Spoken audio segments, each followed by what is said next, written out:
Welcome back to the ChannelVision Podcast, where we break down the latest trends and insights that are happening across the channel. I'm your host, Gerald Baldino, and today we're digging into an important topic here, which is a major shift in how software is being sold. And to give you some background, cloud marketplaces and partner ecosystems are drastically changing customer expectations. But a lot of go-to-market strategies still haven't caught up. So there's a bit of a disconnect taking place right now. And that's what we're going to dive into today. And joining us here is Brad Pace, COO of Impartner, who's going to break down exactly what's happening and how companies can adapt to stay competitive. Brad, welcome. Hey, thank you so much. So glad to be here. Boy, Brad, before we dive in, this year is moving really fast. It's late April already. Channel Partners is already in the rearview mirror. And before you know it, the year will be half over. When you look at everything happening right now, does it feel like the pace of change in the channel is accelerating? And what are you seeing on your end?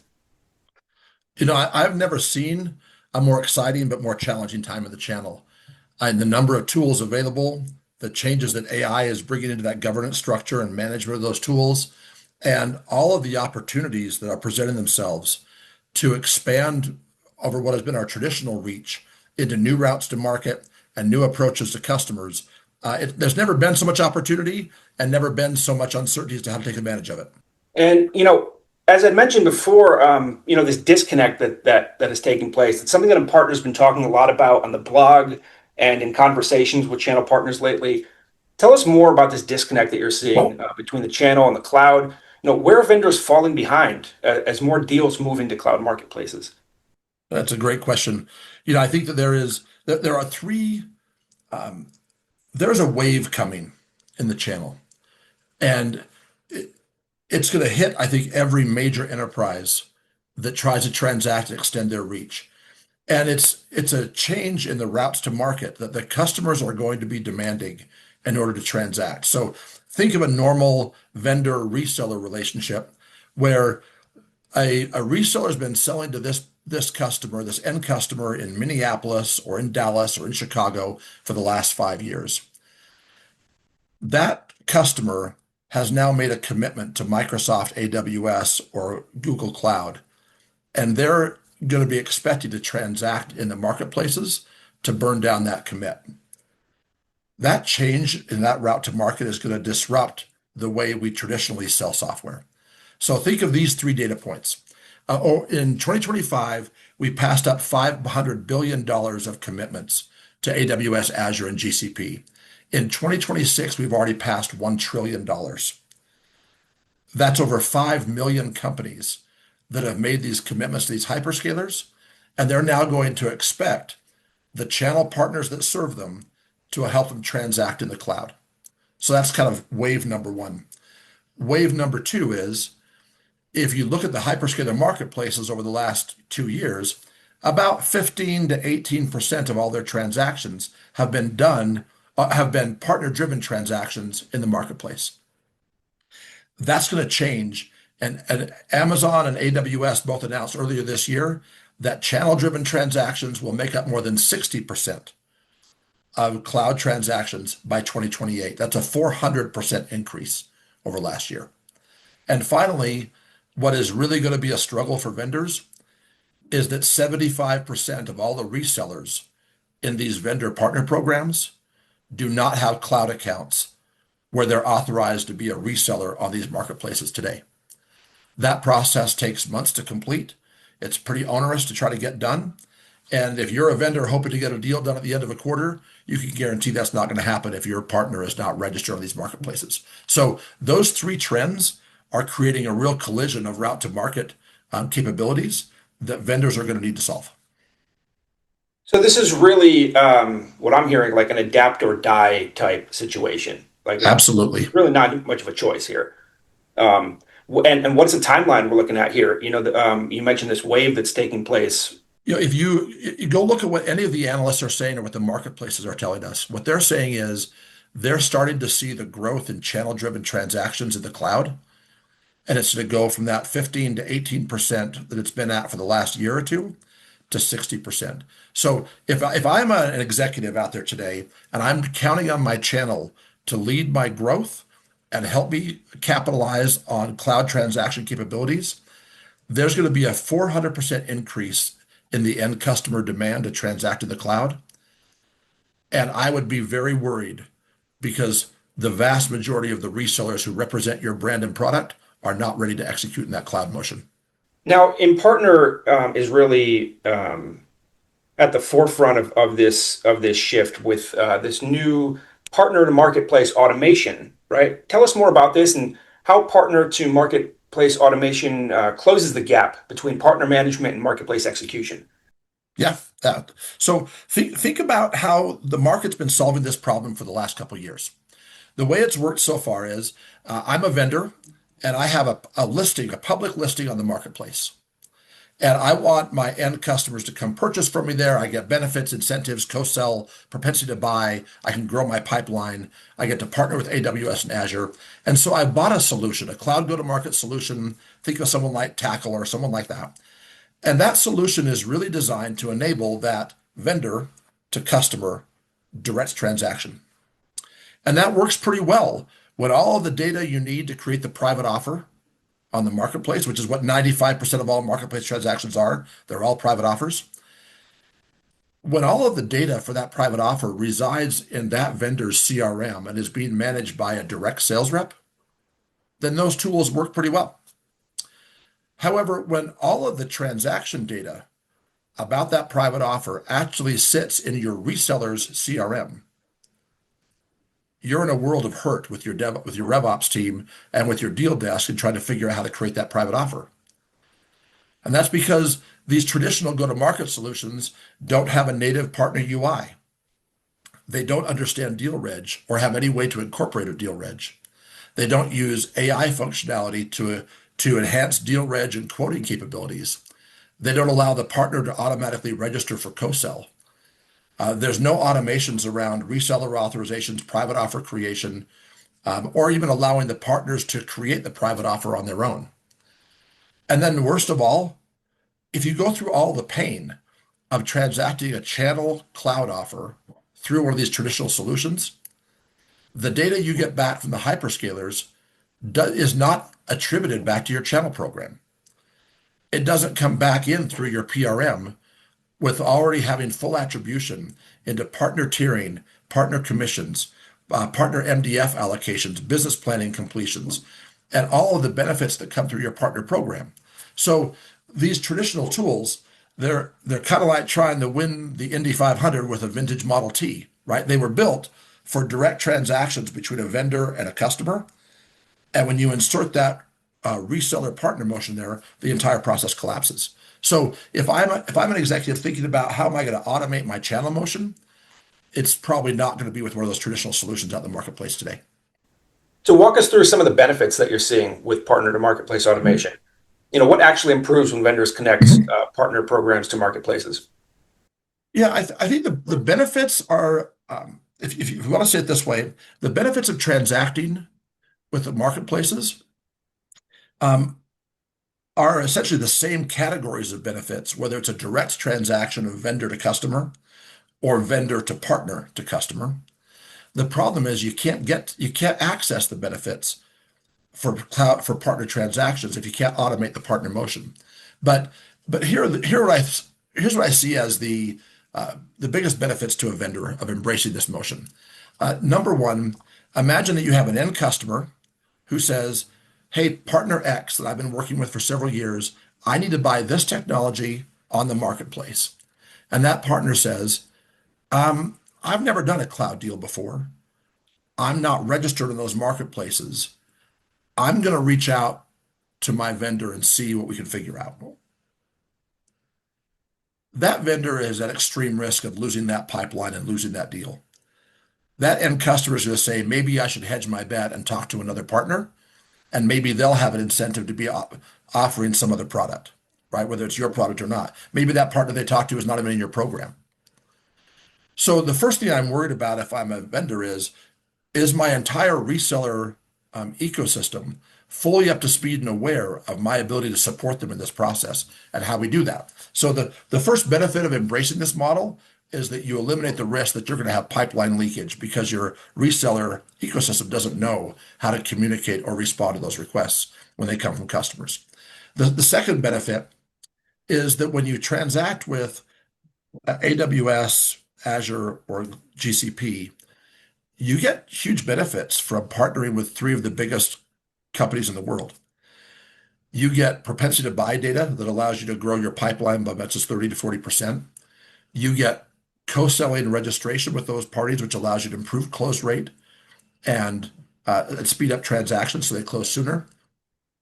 And finally, the third benefit is you get all the incentives and MDF benefits that come from transacting in the cloud. We have a customer today that has been doing $30 million in their reseller program for the last several years.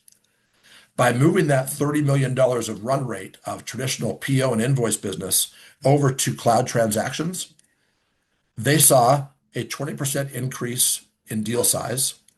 They saw a 20% reduction in time to close. They got MDF benefits, and they realized between like 5 and 12% incentives on their cloud transaction. And on top of that, they got to avoid the 2% cost of invoicing and collections for all that business. So that $30 million run rate that they were transacting turned into $43 million of revenue and incentives the following year, just by moving where they transact that business. So the baseline of 30 was still the same. They got the growth benefits of the marketplaces and the incentives and the reduced cost for invoicing and collection. And that economic benefit went from 30 million to 43. Awesome. And in conversations in Las Vegas at Channel Partners, there's a lot of buzz taking place around your Hyperscaler GTM solution, right? So walk us through a little bit about this platform. It's the industry's first partner marketplace automation platform, right? Tell us Yep. about more about what it offers and how it's transforming vendor and partner operations. Sure. Thank you. And we're super excited about Hyperscaler go-to-market. It's been a really exciting process as we released this in early 2026. In order to understand the value of it, think of a couple of challenges that vendors and their executive teams have to face. Challenge number one is when you have an extensive reseller program, it is not trivial to think about how to change them to change their process. You want your resellers to follow the same process they've always used in order for them to adopt new approaches and new directions and route to market. Number two, remember that we said that 75% of those resellers are not authorized on any of the marketplaces. They don't have cloud accounts, so they can't transact. So you want to be able to give them the reassurance they need to know that if they find an opportunity to sell your product, that you have a program capability to enable them to sell that, right? So Hyperscaler go-to-market solves both those problems and a number of others. So the first thing it does is Hyperscaler go-to-market leverages the existing deal registration muscle memory that every partner uses today. Every partner in the planet knows how to do a deal registration in a PRM solution. So now they register the deal. There's a button next to the opportunity that says convert to a cloud transaction. When they hit that convert to cloud transaction, it opens up more automated deal registration forms that allow us to create a deal data envelope around that opportunity that allows either the vendor or the partner to take full ownership of the entire private offer process. So for customers who are ready for it, you can have your partners create the private offers directly from your deal registration process. That includes the reseller authorization creation, the private offer creation, the registration of co-sell with the Hyperscaler marketplace, the creation of the private offer and the execution. And honestly, most importantly, once all these deals transact in the marketplace, that all those dollars flow back into your PRM solution with full channel attribution. So now the partner's not calling you, asking you, where does my deal stand? Did I get credit for it? Does that increase my tier from silver to gold or gold to platinum? Does that change my commission rate? Does that increase my MDF budget? Does that get recorded in my business planning attainment so I got the benefits that come from achieving the goals you set for me for this year? All of that data flows back in with native PRM reporting and attribution and in your partner program analytics, which makes life super easy on your finance team. I've heard this story more times than you can possibly count. When a company is using a traditional cloud go-to-market solution to do a channel deal, at the end of the quarter, they get this big dump of money into their cloud account. Let's say $10 million. It just shows up in their cloud account.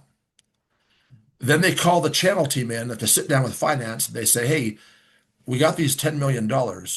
How much of this is supposed to be channel driven? And they have to go through literally line by line on the deals and say, of the $10 million, these $7 million come from channel deals. And these opportunities are associated to these partners. And then it puts the work on the vendor to somehow get all that data synced over to their PRM so their partners can see it in all their partner dashboarding, goal attainment, and everything else we just talked about.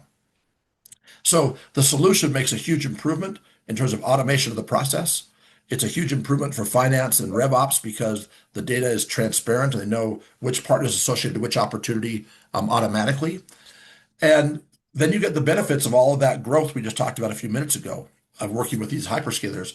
And the last point I guess I'd bring up is that most customers tell us that when they're doing direct deals between a vendor and their customer, they need about 4 people on the deal desk to transact 100 cloud transactions. Well, that doesn't scale when you all of a sudden have to do 1,000 channel transactions. There's no way to ramp that deal desk to handle that kind of volume. So you're going to need to automate that partner to marketplace motion if you're going to have any success in getting those transactions done in a timely manner and getting them to count for the quarters where you need them. Right. So if I were an executive sitting out there wondering, when do I need to start getting ready for this partner to marketplace motion? I would tell you to do it today. Today, if you do it, the marketplace incentives that are in place are going to pay for all of your tooling and they're going to pay for all of your expense and change management. None of us really know how long those incentives will stay in place. So if you wait a couple of years, you may be doing it on your own dime. But everyone's going to have to do it, so you might as well do it now while the hyperscaler incentives are there to pay for your change management cost. So I'd say do it now. Brad, any success stories that you can share? Any companies that you can think of that have made the shift using Hyperscaler GTM, and what changed for them? Sure. Yeah, we've been so excited about this solution, and the demand for it is exceeded our expectations, right? We are literally doing hundreds of demos every month on this solution. What's been most encouraging to us is that some of the biggest companies in the world have already purchased it. TD SYNNEX has purchased Impartner's Hyperscaler go-to-market because they know it's the only way they can scale cloud transactions for their thousands and thousands of partners worldwide. AT&T just purchased it in Q1, and they're leveraging the solution along with our TCMA and Google Ads solution that allows them to geo-target leads all across the globe and route those transactions through the marketplace. So we're super excited about the companies that they're probably seeing this wave of end customer demand to transact in the cloud. And because of their scale, they're seeing it and they're preparing for it now. So I think this is just the tip of the iceberg of what we see will come as, literally every vendor will have customers that are demanding to transact this way. So super excited about what we've seen so far. So you heard the man. Don't get caught flat-footed. Make the change now. This is not something that you want to wait for, right, Brad? Exactly. I think that this tidal wave of end customer demand is not going to wait for vendors to figure this out 2 years from now. If you want to be able to achieve the growth that your program has the potential of achieving, you should be preparing for this partner to marketplace motion today, because the end customer demand is coming. And if you can't provide it, they'll go somewhere they can get it. These end customers are going to buy on the cloud no matter what. In fact, I had a really interesting conversation at a conference a couple weeks ago where one of our customers told us that all of their vendors are incentivizing their procurement teams to make sure that they buy through the marketplaces up to 25% of their cloud commit. It's now an incentive for the procurement team. So this business wave is coming. I think every vendor should be thinking about how to make sure they're prepared for it and that their ecosystem is ready to support it. So Brad, what's the best way to get started? How do we get in touch? How do we move forward here? Yeah. So certainly come to Impartner.com. We've got plenty of information for you on our Hyperscaler Marketplace market guide. It'll walk you through the entire process. One of the things that Impartner can help you do that no other vendor or solution can do is we can make sure that any partner you have today that is not authorized in the cloud can still transact through our go-to-market motion. So Impartner is able to leverage a DSOR model that allows all those, the 75% of your ecosystem that can't transact in the cloud today, to make sure their deals can still be transacted while they're completing the process of getting authorized on the marketplaces. So hit Impartner.com, talk to any of our team members. We can get you a demo, walk you through how the process works, and most importantly, have that conversation about how to make sure that you're prepared, not just for how to complete a transaction in the cloud, but to make sure that your entire ecosystem is prepared to represent your brand, your capabilities, so that business doesn't go somewhere else. Brad, thank you so much for the overview here. So to recap, the buzzword as we look ahead to the next quarter is partner to marketplace automation and Impartner's Hyperscaler GTM solution. Brad, thank you so much again, and we'll catch you next time on the ChannelVision Podcast. Such a pleasure. Thanks for inviting me.